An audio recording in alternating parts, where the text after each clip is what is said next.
শুভ সকাল বন্ধুরা, আসসালামু আলাইকুম। সূরা আল সূরা আল মাআরিজ। বিসমিল্লাহির রহমানির রহিম।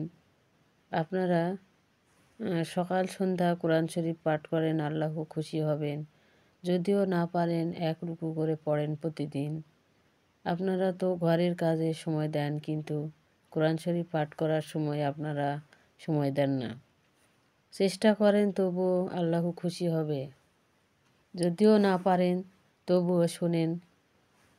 মোবাইল এবং টিভিতে কোরআন তেলাওয়াত শোনেন। সবসময় ঘরের মধ্যে কোরআন শরীফ তেলাওয়াত পাঠ শুনতেই থাকবেন।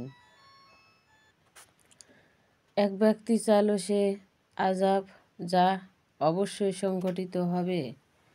কাফেরদের জন্য তা প্রতিরোধ করার কেউই নেই।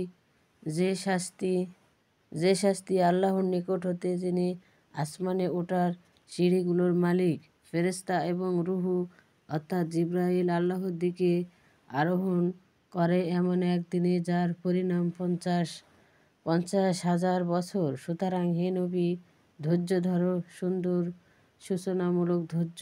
তারা ওই দিনটিকে সুদূর মনে করেছে, কিন্তু আমি তার নিকটে দেখতে পাচ্ছি সেই দিন। আকাশ হবে গলিত রূপার মতো, আর পাহাড়গুলো হবে রঙিন পশমের মতো। বন্ধুর খবর নেবে না, যদিও তাদের রাখা হবে পরস্পরের দৃষ্টির সামনে। অপরাধী সেই দিন আযাব থেকে বাঁচার জন্য বিনিময়ে দিতে চাইবে তার সন্তানটিকেও, তার স্ত্রী ও ভাইকে, আর তার আত্মীয় স্বজনকে, যারা তাকে আশ্রয় দিত, আর দুনিয়ার সবাইকে, যাতে তা থেকে তাকে রক্ষা করতে পারে না। কখনো নয়, ওটা জ্বলন্ত অগ্নিশিখা যা চামড়া তুলে দিবে। জাহান্নামে সেই ব্যক্তিকে ডাকবে যে পিছনে ফিরে গিয়েছিল এবং সত্য থেকে মুখ ফিরিয়ে নিয়েছিল। সে মালধন জমা করত, অতঃপর তা আগলে রাখত। মানুষকে সৃষ্টি করা হয়েছে খুবই অস্থির মনা করে। বিপদ তাকে স্পর্শ করলে সে হয় উৎকণ্ঠিত, কল্যাণ তাকে স্পর্শ করলে সে হয়ে পড়ে অতি কৃপণ। তবে নামাজ আদায়কারীরা এরকম নয়, যারা তাদের নামাজে স্থির সংকল্প ও যাদের ধন সম্পদে একটা সুবিদিত অধিকার আছে। প্রার্থী এবং বঞ্চিতদের, যারা বিচার দিবসকে সত্য মানে, যারা তাদের প্রতিপালকের শাস্তি সম্পর্কে ভীত কম্পিত। তাদের প্রতিপালকের শাস্তি এমন যে তা থেকে নিজেকে নিরাপদ ভাবা যায় না।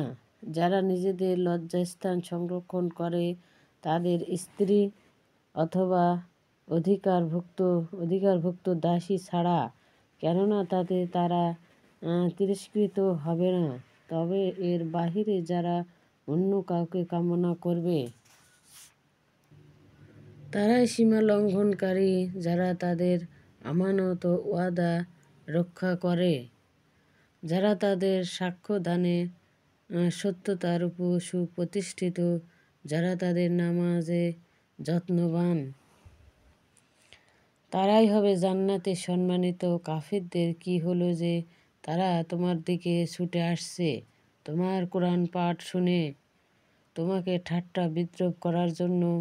ডান দিক আর বাম দিক থেকে দলে দলে তাদের প্রত্যেকে কি এই লোভ করে যে তাকে নিয়ামত ভরা জান্নাতে দাখিল করা হবে। কখনো না, আমি তাদেরকে কি থেকে সৃষ্টি করেছি তা তারা জানে। এমন নগণ্য বস্তু থেকে সৃষ্টি।